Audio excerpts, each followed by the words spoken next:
Yes, tunajua taarifa ya Kariakoo Derby kati ya wananchi Yanga dhidi ya wekundu wa Msimbazi Simba Sports Club, mechi ambayo inatarajiwa kucheza siku ya Jumamosi ya tarehe 15 ya mwezi wa 6 mwaka huu 2025. Itakuwa ni mechi ambayo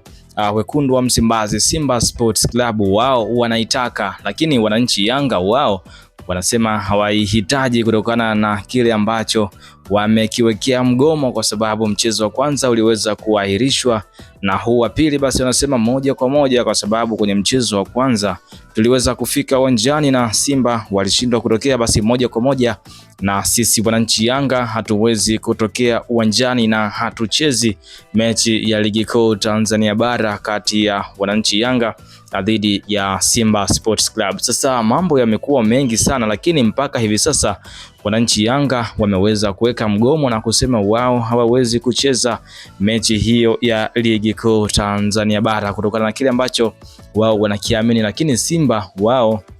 wako tayari kuweza kucheza mchezo huo na wanasema wamefurahi kuona tarehe mpya imeweza kupangwa kwa ajili ya dabi. Sasa kanuni zinasema ya kwamba endapo timu yoyote haitaweza kutokea uwanjani kutokana na sababu ambazo hazieleweki, basi moja kwa moja timu hiyo inakwenda kushushwa daraja pamoja na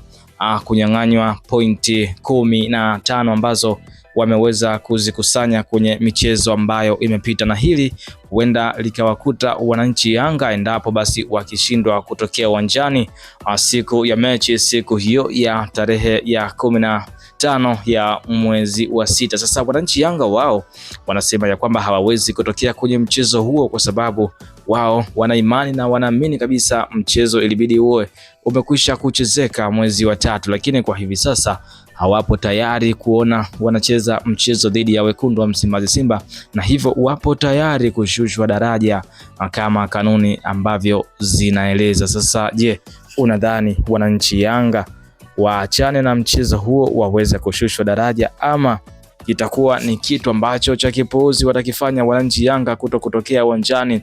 licha ya kwamba taarifa imeweza kutoka ya mchezo huo wa mechi? Basi usisite kuacha comment yako hapo kwa kile ambacho wananchi Yanga wanakiamini na kile ambacho Simba Sports Club wanataka kukifanya kutokea uwanjani, lakini wananchi Yanga wao wanasema hawawezi kutokea uwanjani kwenye mchezo huo dhidi ya wekundu wa Msimbazi na Simba Sports Club. Nini maoni yako? Basi usisite kuacha comment yako hapo chini, lakini kama bado hujasubscribe channel hii basi hakikisha unafanya hivyo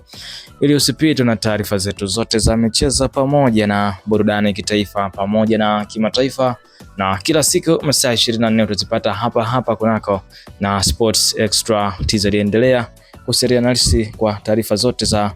michezo pamoja na burudani.